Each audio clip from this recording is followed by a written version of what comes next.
अब यहाँ पे हमें ग्राफ निकालना है लाइक दिस वन, ठीक है। तो हम ये मान के चलते हैं कि यहाँ पे हम जो ग्राफ निकाल रहे हैं, इस ग्राफ में अब यहाँ पे हमने जो सॉल्यूशंस यूज किए हैं वो दो है, दो कंपोनेंट यूज किए हैं। First is solute and second is solvent and both are volatile, ठीक है। अब मैं यहाँ पे ये मान के चलता हूँ केस वन, ठीक है, केस वन, ये वाली बात क्लियर हो जाएगी। केस वन में मैं ये बोलता हूँ, केस वन में मैं ये बोलना चाहता हूँ P1 डिग्री से P2 डिग्री ज्यादा है। इसका मतलब क्या है?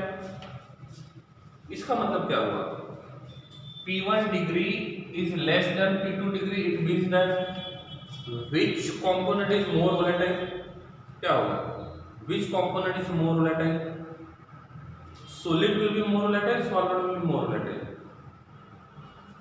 One stand for solvent and two stand for solute. So which component having more volatile? तो solute will be more volatile. Clear है? ये जो x एक्सिस है, ये दोनों के लिए दो x एक्सिस यूज करते हैं और दोनों के दोनों x एक्सिस जो रहेंगे ये वेपर प्रेशर को बताएंगे। ये किसको बताएंगे? वेपर प्रेशर को। और यहाँ पे जो एक्सिस है इसको हम लोग y मान के चलते हैं, तो ये जो एक्सिस रहेगा ये मोल फ्रैक्शन के बारे में बताएगा। क्या बताएगा? Mole fraction. अब हम ये मानते हैं here mole fraction of 1 will be 1, mole fraction of 1 will be 1. So what about the mole fraction of 2 here? What is the value of mole fraction of 2? What is the value of mole fraction of 2? So that will be 0. Sorry, that will be 0. Here x1 will be 0 and x2 will be 1. इस प्रकार से, ठीक है। P1 degree and P2 degree, P2 is higher than P1, तो मैं ऐसा लिख सकता हूं here this is P1 degree and this will be P2 degree. Is it? सही है ना? अब यहां पे मैंने डिग्री क्यों लिखा? इसका रीजन ऐसा है, यहां पे इस मोल फ्रैक्शन में मोल फ्रैक्शन ऑफ सॉल्वेंट 1 है और मोल फ्रैक्शन ऑफ सोल्यूट 0 है, और इसका मतलब सोल्यूट यहाँ पे है ही नहीं, ओनली सॉल्वेंट है। तो यहाँ पे जो वेपर प्रेशर रहेगा वो किसके वजह से रहेगा? ओनली सॉल्यूट के वजह से रहेगा या ओनली सॉल्वेंट के वजह से रहेगा? तो this pressure is due to only solvent, not due to solute, and that's why here I am writing P1 degree. हम इसकी बात करते हैं, इसकी, तो क्या होगा? x1 will be 0, x2 is 1, means mole fraction of solute will be 1, mole fraction of solvent will be 0। अब mole fraction of solvent 0 रहेगा, इसका मतलब यहाँ पे mole fraction of solvent है ही नहीं, तो solvent के moles है ही नहीं, और solvent के moles नहीं है, इसका मतलब यहाँ पे जो पूरा का पूरा प्रेशर रहेगा वो solute के वजह से रहेगा, और इसीलिए मैंने P2 डिग्री लिखा है। ये समझ में आ गया दोनों का फर्क? यहाँ पे मैंने ओनली P2 डिग्री क्यों लिखा है इस एक्सिस पे, और यहाँ पे मैंने P1 डिग्री क्यों लिखा है? यहाँ तक क्लियर है? चले आगे। हाँ, सेकंड थिंग, क्या आपको ये समझ में आ गया कि P1 डिग्री और P2 डिग्री में से P2 डिग्री को ऊपर क्यों लिखा? क्यों लिखा होगा? P2 डिग्री को ऊपर क्यों लिखा है? मतलब यहाँ पे वैल्यू हाई है, नीचे लो है, तो हमने P1 डिग्री को अपर साइड लिखा है और P2 डिग्री को और P1 डिग्री को लोअर साइड में लिखा है। रीजन क्या हो सकता है? Why? Because P2 जो है वो ज्यादा वोलेटाइल है, P2 जो है वो ज्यादा वोलेटाइल है कंपेयर टू P1, P2 का वैल्यू ज्यादा है, इसलिए हमने ऐसा लिखा है, ठीक है। अब देखो यहां पे जो प्रेशर है इसको मैं बोल सकता हूं PA, P1। यहां पे जो प्रेशर है इसको मैं बोल सकता हूं P1 equals to P1 degree. Possible है? P1 equals to P1 degree. Why? Because formula क्या है P1 का? P1 का जो फॉर्मूला है that is P1 equals to P1 degree into x1. Here x1 having 1 into P1 degree equals to P1. So यहाँ पे P1 और P1 degree दोनों का वैल्यू सेम रहेगा। ठीक है, हम यहाँ पे लिख सकते हैं P2 equals to P2 degree, तो यहाँ पे P2 और P2 डिग्री दोनों का वैल्यू सेम रहेगा। हम यहाँ की बात करते हैं तो यहाँ पे जो P2 रहेगा वो 0 रहेगा, P2 कितना रहेगा 0 रहेगा, और यहाँ पे P1 का वैल्यू जो रहेगा वो 0 रहेगा। सही बात है, बात सही है ना। So here P1 will be 0, here P2 will be 0, so pressure due to 2 will be 0 and pressure due to 1 will be 0। अब यहाँ पे टोटल प्रेशर कितना रहेगा, यहाँ पे इसमें टोटल प्रेशर कितना रहेगा,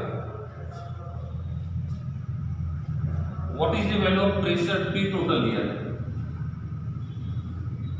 कितना रहेगा, P total equals to P1 and P1 equals to P1 degree. सही है ना, P1 equals to P1 degree, both are clear. इसमें क्या होगा, कितना प्रेशर रहेगा, इसमें P total will be P2 is equals to P2 degree. सही है, ओके। अब क्या करते हैं, हम इधर जा रहे हैं लेफ्ट टू राइट, ठीक है, ओके, टोटल, ठीक है, हम लेफ्ट टू राइट जा रहे हैं। तो अभी यहाँ पे टोटल प्रेशर इतना है, हम यहां पे जाएंगे तो टोटल प्रेशर इतना रहेगा। सही ना, क्लियर है। अब हम लेफ्ट टू राइट जाते हैं तो किसके मोल फ्रैक्शन बढ़ेंगे, किसके मोल फ्रैक्शन बढ़ेंगे, किसके मोल फ्रैक्शन बढ़ेंगे, हम लेफ्ट टू राइट जाएंगे तो 2 के मोल फ्रैक्शन बढ़ेंगे और 1 के मोल फ्रैक्शन कम होंगे। मतलब सोल्यूट की वजह से जो होने वाला प्रेशर है वो ज्यादा रहेगा और सॉल्वेंट की वजह से होने वाला प्रेशर कम हो जाएगा। तो धीरे धीरे क्या होता है, इस P1 डिग्री का वैल्यू कम होगा या बढ़ेगा, धीरे धीरे इस P1 डिग्री का वैल्यू, हम इस साइड में जाते हैं तो P1 डिग्री का वैल्यू बढ़ेगा या कम होगा, क्या लगता है, कम होगा। तो जितना आगे जाते जाएंगे तो P1 डिग्री का वैल्यू जो रहेगा वो ऐसे कम होते जाएगा। अब क्वेश्चन ये है, ये P1 डिग्री का वैल्यू कम क्यों हुआ, क्योंकि P1 डिग्री के लिए x1 का मोल फ्रैक्शन कम हो रहा है। ठीक है, अब यहाँ पे ये P1 डिग्री का वैल्यू 0 क्यों है, क्यों है, क्योंकि उनका मोल फ्रैक्शन ही 0 है, इसका मतलब उसके मोल सही नहीं, और जब 1 के मोल्स रहेंगे नहीं तो उसके वजह से वेपर प्रेशर रहेगा ही नहीं, और इसीलिए यहाँ पे जाएंगे तो P1 डिग्री का वैल्यू 0 रहेगा, मतलब P1 का वैल्यू 0 रहेगा, और इसीलिए मैंने यहाँ पे पहले ही लिखा था कि P1 का वैल्यू जो रहेगा वो 0 होगा। ठीक है, okay, P1 degree will be constant, P1 degree will be constant. हम कंपेयर करते हैं कि उस सॉल्यूशन में उसका क्वांटिटी है कि नहीं है। मोल फ्रैक्शन ऑफ 1 इज 0, इसका मतलब मोल फ्रैक्शन ऑफ 1 0 कब आएगा, मोल फ्रैक्शन ऑफ 1 0 कब आएगा, जब मोल्स ऑफ 1 होंगे ही नहीं। मतलब उस सॉल्यूशन में हम कंपेयर करते हैं कि उसके अंदर के जितने भी हमने 1 मतलब सॉल्वेंट थे, उस सॉल्वेंट के मोल्स को निकाल दिया, और जब सॉल्वेंट के मोल्स को ही निकालेंगे तो उनके मोल्स वहां पे रहेंगे ही नहीं, और उनके मोल्स जब रहेंगे ही नहीं तो x1 जो रहेगा वो 0 रहेगा। ठीक है, अब क्या होगा, मोल सही नहीं, तो ये P1 डिग्री था किसकी वजह से, सॉल्वेंट के मोल पार्टिकल्स की वजह से ना, सॉल्वेंट के वेपर पार्टिकल्स की वजह से। लेकिन जब उनके मोल्स ही 0 है, इसका मतलब उसमें नंबर ऑफ सॉल्वेंट पार्टिकल रहेंगे ही नहीं, और जब नंबर ऑफ सॉल्वेंट पार्टिकल रहेंगे ही नहीं तो उनका प्रेशर कैसे होगा, उनका प्रेशर कैसे होगा, और इसीलिए हमने यहाँ पे उनका क्वांटिटी 0 लिया है। समझे बात को, बात समझ गए। ठीक है, क्यों हमने 0 लिया यहाँ पे, वैल्यू 0 क्यों लिया, क्यों, क्योंकि उनके मोल सही नहीं ना, मोल फ्रैक्शन 0 है तो मोल फ्रैक्शन है ही नहीं, मोल सही नहीं, और मोल्स नहीं है मतलब एटम्स नहीं है, पार्टिकल्स नहीं है, तो क्वांटिटी विल बी 0। यहाँ पे P2 डिग्री कितना था, यहाँ पे P2 डिग्री कितना था, P2 डिग्री कितना था 0, क्यों, क्योंकि उनके मोल्स 0 थे, मोल फ्रैक्शन 0 था। अब हम इधर जा रहे हैं, x1 के मोल फ्रैक्शन कम हो रहे हैं तो x2 के मोल फ्रैक्शन बढ़ेगा, और जब x2 का मोल फ्रैक्शन बढ़ेगा तो उसका वेपर प्रेशर भी बढ़ेगा, और इसीलिए धीरे धीरे इनका वेपर प्रेशर बढ़ रहा है, धीरे धीरे उनका वेपर प्रेशर बढ़ रहा है। सही है, धीरे धीरे उनका वेपर प्रेशर बढ़ रहा है। अब हम यहां पे देखेंगे इस रीजन में, इस पॉइंट पे, तो इस पॉइंट पे जो टोटल प्रेशर रहेगा, इस पॉइंट पे जो टोटल प्रेशर रहेगा वो किसके वजह से रहेगा? सॉल्यूट के वजह से रहेगा, सॉल्वेंट के वजह से रहेगा? सॉल्यूट की वजह से रहेगा, सॉल्वेंट की वजह से रहेगा? दोनों की वजह से रहेगा। अब यहां पे जो टोटल प्रेशर रहेगा ये P1 से ज्यादा रहेगा या P1 से कम रहेगा? P1 का नहीं बोला मैंने, ये जो टोटल प्रेशर का वैल्यू रहेगा, ये टोटल प्रेशर का वैल्यू P1 डिग्री से ज्यादा रहेगा या P1 डिग्री से कम रहेगा? ज्यादा रहेगा। और यहां पे जो टोटल प्रेशर रहेगा ये P2 डिग्री से ज्यादा रहेगा या P2 डिग्री से कम रहेगा? P2 डिग्री से ज्यादा रहेगा या P2 डिग्री से कम रहेगा? P2 डिग्री से कम रहेगा, क्योंकि जिसका वेपर प्रेशर कम है उसमें ज्यादा वेपर प्रेशर वाले को ऐड कर रहे हैं। तो सिंपल सी बात है, ज्यादा वेपर प्रेशर वाले को ऐड करेंगे तो वेपर प्रेशर धीरे धीरे बढ़ते जाएगा, और इसीलिए ये वाला जो ग्राफ रहेगा वो इस प्रकार से रहेगा।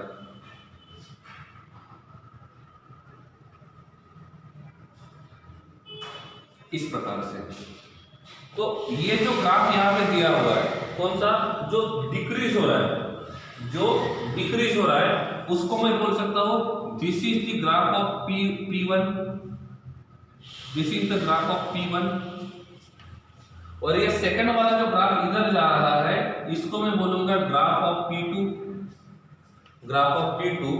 और ये वाला जो ग्राफ रहेगा इसको बोलूंगा मैं graph of PT, that is P1 plus P2, that is P1 plus P2। ये समझा नहीं समझा? क्लियर है? Is it clear? ठीक है। तो धीरे धीरे टोटल प्रेशर बढ़ रहा है, मतलब लीनियरली बढ़ रहा है, टोटल प्रेशर लीनियरली बढ़ रहा है। ठीक है। अब टोटल प्रेशर बढ़ क्यों रहा है? टोटल प्रेशर इसलिए बढ़ रहा है क्योंकि उसमें हमने लेस वोलेटाइल में मोर वोलेटाइल को ऐड किया, लेस वोलेटाइल में मोर वोलेटाइल को ऐड किया, इसलिए ये कंडीशन बता रहा है। ठीक है ना? ठीक है, ठीक है। तो इस ग्राफ में हमने ये देखा कि केस 1 देखा P1 डिग्री से P2 डिग्री ज्यादा है, इसलिए ग्राफ ऐसे आएगा। ठीक है। अब मैं क्या करता हूं, यहां पे केस 2 लेके देखता हूं। क्या देखता हूं? केस 2। अब केस 1 में क्या है? P2 डिग्री ज्यादा है और P1 डिग्री कम है। ज्यादा क्लियर होने के लिए हम एक और केस देख लेते हैं, दैट इज केस 2। केस 2 क्या होगा? P1 degree is more and P2 degree is less. ये हम केस 2 लेके देखते हैं।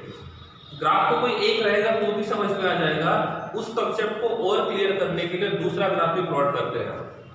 तो यहाँ पे हम जो ग्राफ प्लॉट कर रहे हैं वो ऐसे है, छोटा ग्राफ करते हैं, जगह कम है इसलिए। ठीक है। तो छोटा और बड़ा कोई नहीं होता। ठीक है, तो जगह के हिसाब से होता है। So here I am writing x1 that will B 1, here x1 will be 0। Okay, क्या होगा इसमें?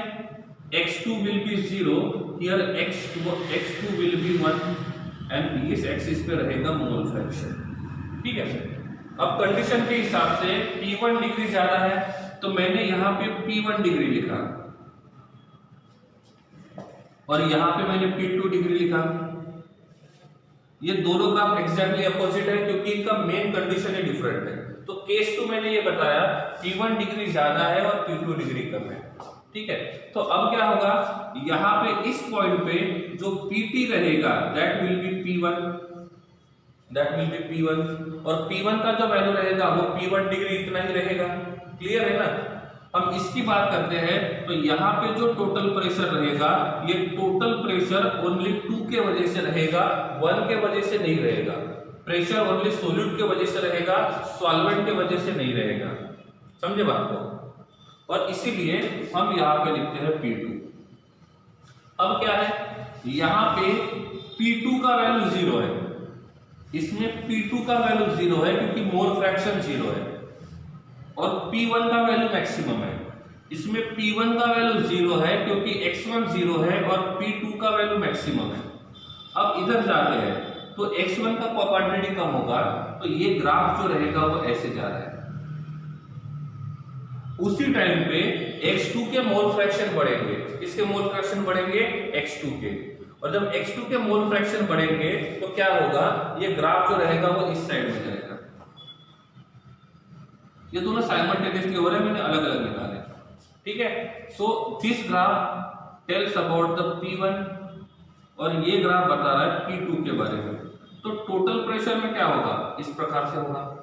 So this will B P total, that is P1 plus P2। समझे बात को? तो दोनों ग्राफ यही बताते हैं कि जब ज्यादा वोलेटाइल में कम वोलेटाइल को ऐड करेंगे तो टोटल प्रेशर कम हो जाएगा, ज्यादा वोलेटाइल में कम वोलेटाइल को ऐड करेंगे तो वेपर प्रेशर टोटल वाला कम हो जाएगा। हम कम वाले सॉल्वेंट में जिसका वेपर प्रेशर कम है, वहां पे जिसका वेपर प्रेशर ज्यादा है ऐसा सोल्यूट ऐड करेंगे तो उसका टोटल प्रेशर जो रहेगा वो बढ़ जाएगा। अब क्लियर है दोनों बातें, दोनों ग्राफ क्लियर है, ठीक है। इसका मतलब होता है vapour pressure of component are the linear function of their mole fraction. मतलब बोल सकते हैं वेपर प्रेशर ऑफ किसी भी कंपोनेंट का जो वेपर प्रेशर रहेगा वो मोल फ्रैक्शन का लीनियर रहेगा। मतलब ग्राफ में बता सकते हैं कि ये इस प्रकार से शो करेगा, ठीक है। अब देखो यहाँ पे दो बातें क्लियर हो गई, सही है ना। तो हमने लिक्विड इन लिक्विड लिया था और दोनों के दोनों वोलेटाइल थे, तो इस प्रकार का नेचर ये क्या करेगा, शो करेगा, ठीक है। तो ये था हमारा एक्सपेक्टेड और एक्चुअल में भी ऐसे ही रहेगा, ठीक है।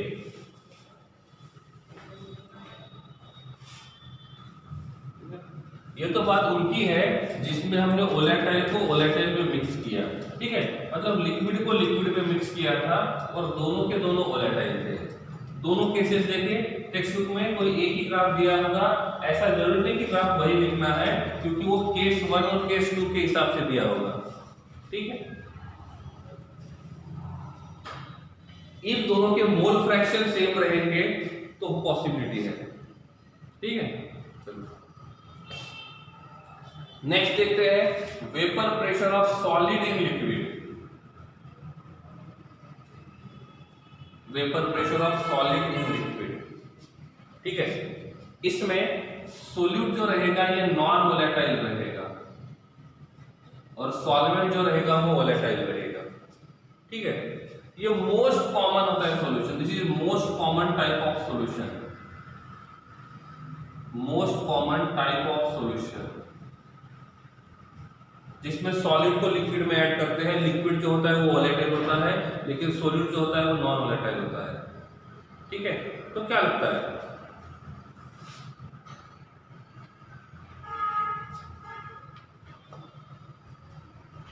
सॉल्यूशन का वेपर प्रेशर बढ़ेगा या कम होगा?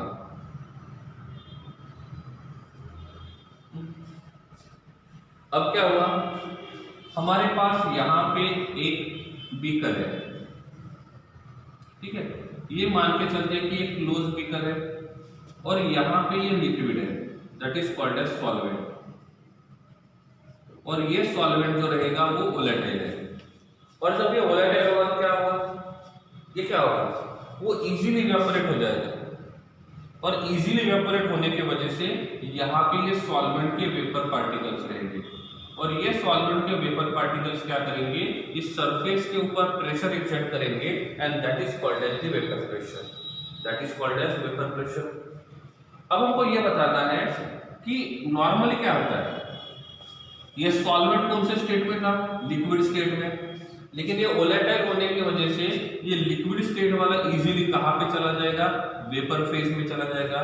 तो अब रिएक्शन जो रहेगा वो अपर साइड में हो रहा है, तो लिक्विड स्टेट का सॉल्वेंट वेपर स्टेट में जा रहा है, लिक्विड स्टेट का सॉल्वेंट वेपर स्टेट में जा रहा है, इवेपोरेशन हो रहा है, बोल सकते हैं इज इट इवेपोरेशन प्रोसेस, बोल सकते हैं इसको evaporation, just like the evaporation. हाँ एग्जैक्टली सेम, लेकिन इवेपोरेशन के जैसा हो सकता है, तो क्या होगा, अब ये इवेपोरेशन हो रहा है इसमें। So evaporation is a surface phenomena.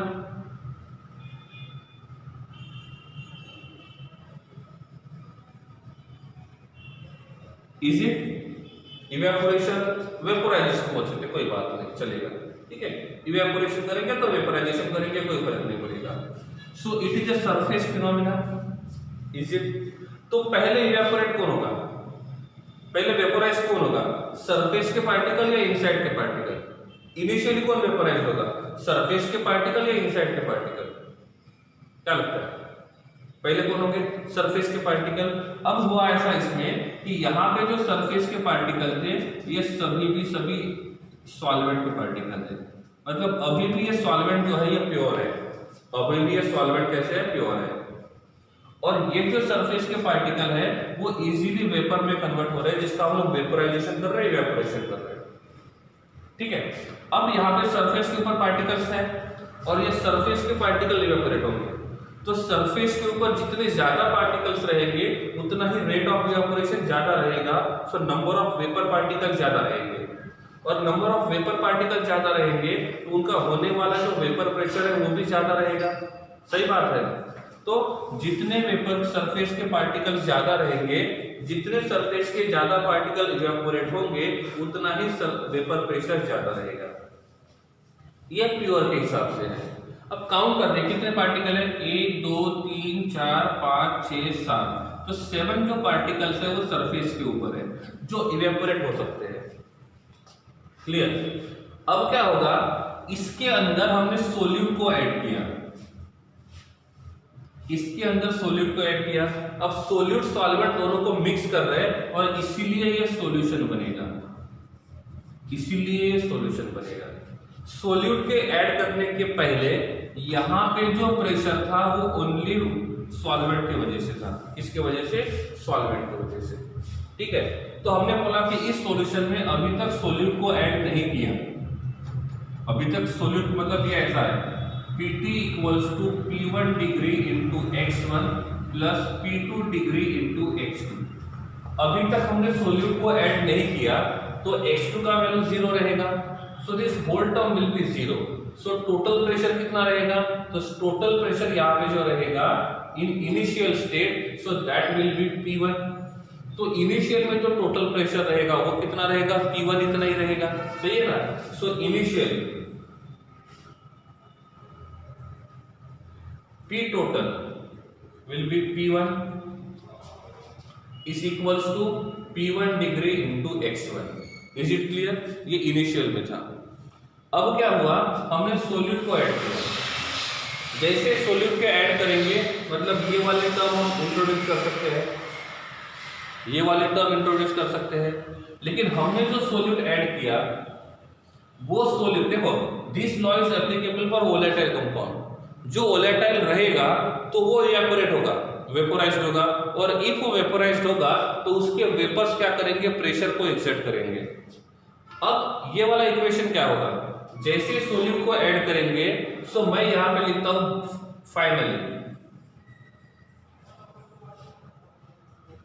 P total equals to P1 plus P2।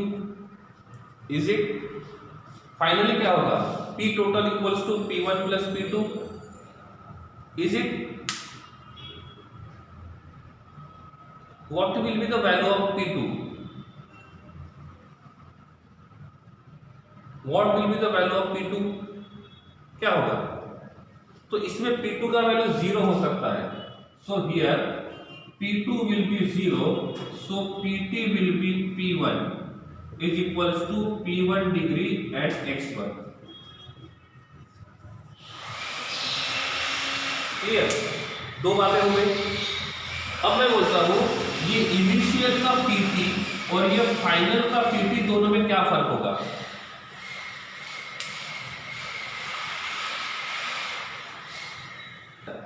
अब मैं आपको बोलता हूं PT initial equals to PT final. Is it, क्या लगता है, यस, व्हाई, क्यों यस, रीजन है कि इनिशियल में भी जो प्रेशर था वो सॉल्वेंट की वजह से था, फाइनल में भी जो प्रेशर रहेगा वो सॉल्वेंट की वजह से ही रहेगा। यहाँ पे सोल्यूट की वजह से प्रेशर कुछ नहीं रहेगा, तो यहाँ पे भी P2 का वैल्यू 0 था, पहले भी P2 का वैल्यू 0 ही था। इसका मतलब इन दोनों में Pt इक्वल्स टू P1 और P1 रहेगा तो P1 डिग्री इंटू x1 रहेगा। इसका मतलब इनिशियल जो टोटल प्रेशर था और जो फाइनल टोटल प्रेशर था दैट विल बी सेम। नहीं है? नहीं है? अब देखो, क्या हम यहां पे इसके मोल फ्रैक्शन को कंसीडर करेंगे? क्या हम इसके मोल फ्रैक्शन को कंसीडर करेंगे?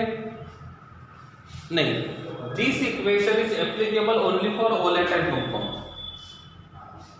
This equation is applicable for volatile compound. हम वोलेटाइल कंपाउंड्स के लिए देख रहे हैं, ऐसे कंपाउंड जो इवेपोरेट होंगे।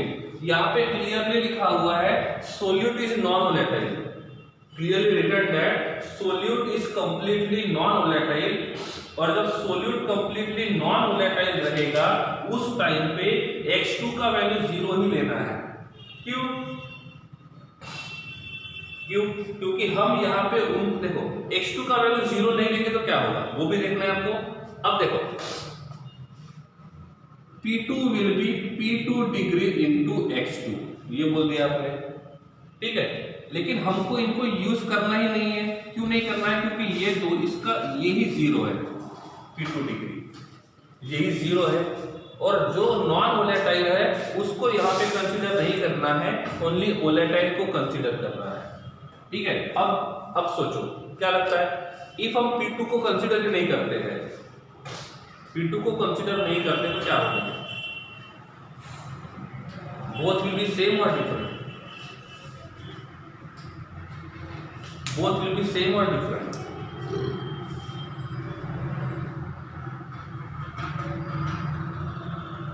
पक्का सेम रहेगा। Okay,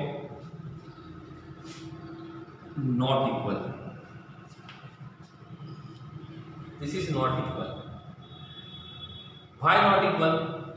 Reason is that initially on the surface they are having 7 solvent particles. समझ गए बात को? करेगा। Initially they are having 7 solvent particles on surface and they are producing, उनका evaporation होगा and they are producing the vapor pressure. तो initially solvent के 7 particle ऐसे हैं जो वेपर प्रेशर प्रोड्यूस कर सकते हैं क्योंकि वो सरफेस के ऊपर है। बाद में हमने सोल्यूट को मिक्स करा दिया, तो क्या होगा? सोल्यूट के कुछ पार्टिकल नीचे चले जाएंगे और कुछ पार्टिकल सरफेस के ऊपर रहेंगे, ऐसे। तो जितने हमने सोल्यूट के पार्टिकल्स ऐड किए हैं उनमें से कुछ सोल्यूट के पार्टिकल्स तो सरफेस के ऊपर है, तो यहाँ पे सरफेस के ऊपर जो पार्टिकल्स है सोल्यूट के उनको मैंने मार्क कर दिया। So these are particles of solute on surface. तो अब आप मुझे बता, सरफेस के ऊपर के जो ये 7 पार्टिकल्स है उन 7 पार्टिकल्स में से 4 पार्टिकल्स ऐसे हैं जो इवेपोरेट होने वाले हैं और 3 पार्टिकल ऐसे हैं जो इवेपोरेट नहीं होंगे। तो सरफेस के ऊपर जितने इस नॉन वोलेटाइल सोल्यूट के पार्टिकल्स आएंगे वो इवेपोरेट नहीं होंगे, वो वेपर में कन्वर्ट नहीं होंगे। तो हम जितना ज्यादा सोल्यूट ऐड करेंगे उतने ही सोल्यूट के पार्टिकल सरफेस के ऊपर ज्यादा रहेंगे and evaporation vaporisation is a surface phenomena. और जितने सोल्यूट के नॉन वोलेटाइल सोल्यूट के पार्टिकल सरफेस के ऊपर ज्यादा रहेंगे उतना वेपर प्रेशर बढ़ेगा या कम होगा?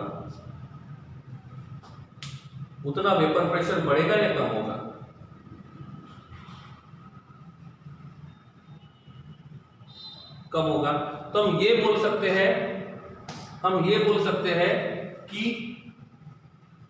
PT will be P1, लेकिन Pt विल बी P1 रहेगा, लेकिन इनिशियल के हिसाब से देखते हैं तो कंपेयर टू इनिशियल फाइनल वाला जो प्रेशर रहेगा वो कम रहेगा, फाइनल वाला प्रेशर कम रहेगा। इसका मतलब प्योर सॉल्वेंट का प्रेशर ज्यादा था, मतलब मैं अभी यहां पे कंपेयर करता हूं प्योर सॉल्वेंट, यहां पे Pt और P1 डिग्री, Pt और P1 डिग्री में से देखो ये P1 डिग्री मतलब इनिशियल में था और ये Pt का मतलब अब है, तो मेरे हिसाब से ऐसा हो सकता है, हम इनिशियल के साथ कंपेयर करेंगे तो सही है ना। तो प्योर सॉल्वेंट का वेपर प्रेशर ज्यादा था और सॉल्यूशन का वेपर प्रेशर कम रहेगा, सही है ना।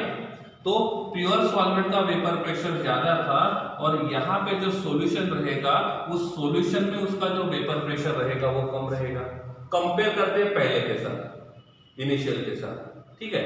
लेकिन इफ हम ये मान के चलते हैं कि यहाँ पे टोटल प्रेशर कितना रहेगा, अब यहाँ पे जो टोटल प्रेशर रहेगा वो कितना रहेगा, P1 प्लस P2 रहेगा या ओनली P1 रहेगा या ओनली P2 रहेगा, क्या बोला मैंने, टोटल प्रेशर कितना रहेगा, ओनली P1 रहेगा, ओनली P2 रहेगा या P1 प्लस P2 रहेगा, it will be only P1, so total pressure will be P1, total pressure will be P1, ठीक है। P2 का कोई रोल ही नहीं है, क्यों नहीं है, क्योंकि वो नॉन वोलेटाइल है।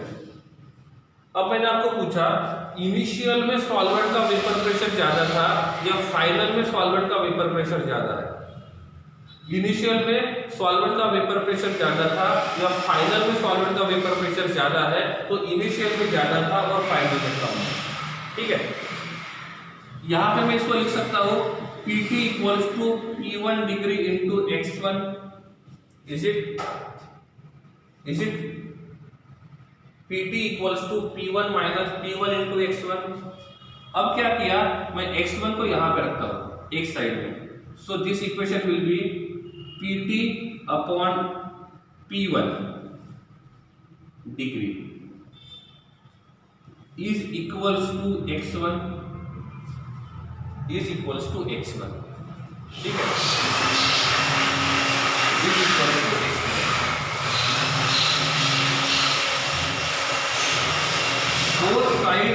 दोनों साइड को 1 से माइनस करेंगे, दोनों साइड को 1 से माइनस करेंगे, 1 minus Pt divided by P1 degree equals to 1 minus x1, ठीक है। ऐसे डेरिवेशन में बोला है कि आपको दोनों साइड में 1 से माइनस करके देखते, तो क्या होगा, ये क्या बनेगा,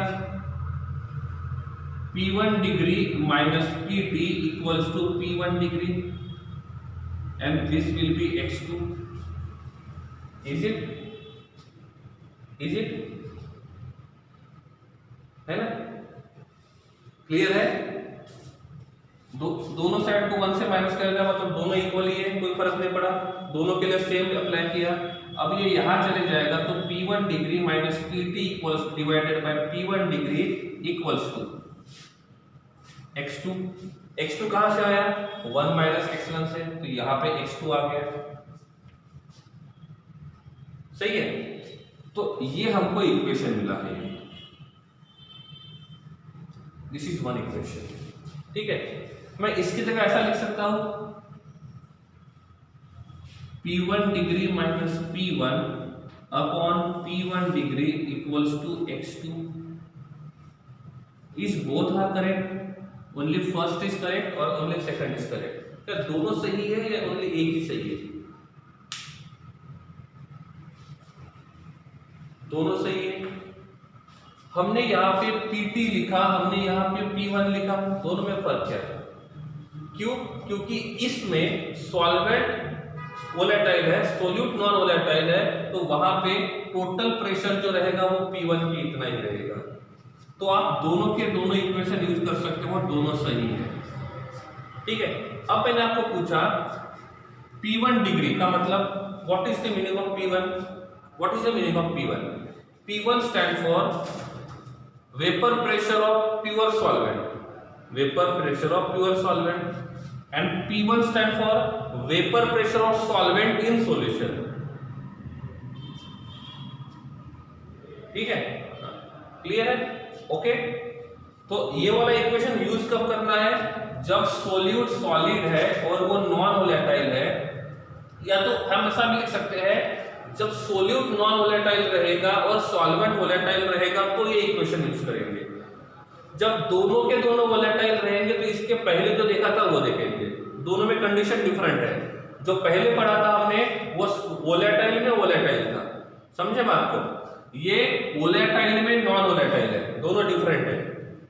पहले में वोलेटाइल में वोलेटाइल था, अब वोलेटाइल में नॉन वोलेटाइल है, और नॉन वोलेटाइल होने की वजह से हमको एक को कंसीडर नहीं करना है, ठीक है? हाँ, तो हम कहां पे थे? P1 degree stand for vapour pressure of solvent in pure state, सही है? Vapour pressure of solvent in pure state.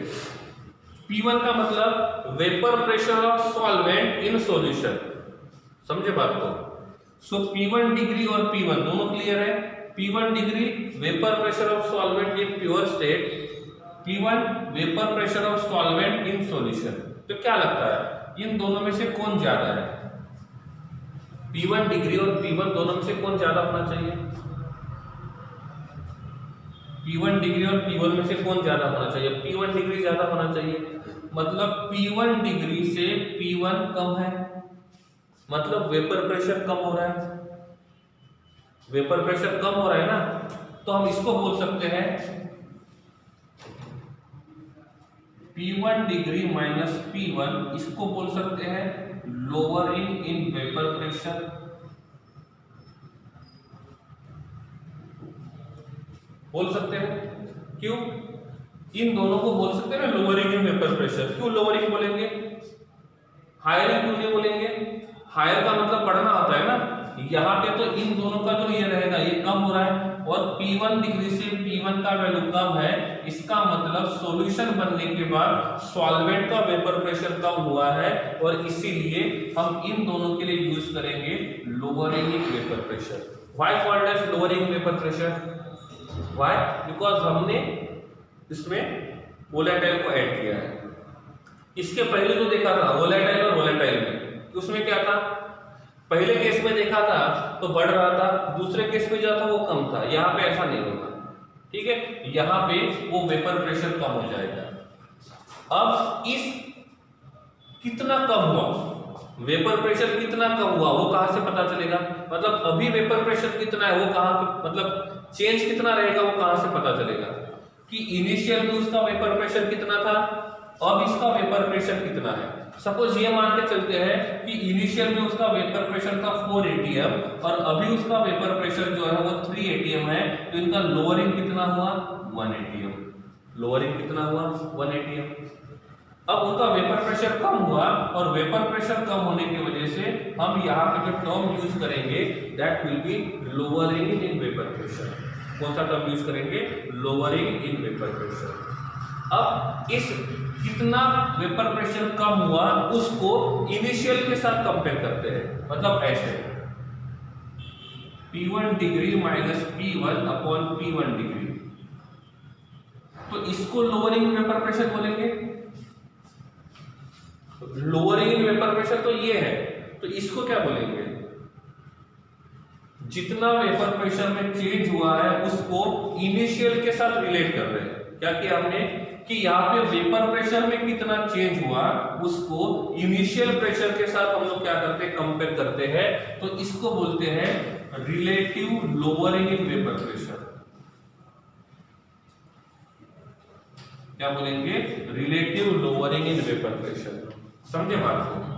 ठीक है, तो यहाँ पे हम लोग relative lowering in vapour pressure देख रहे हैं। तो ये पूरा का पूरा जो टर्म रहेगा that is considered as relative lowering in vapour pressure. Only this term is called as lowering in vapour pressure. ठीक है, ओके।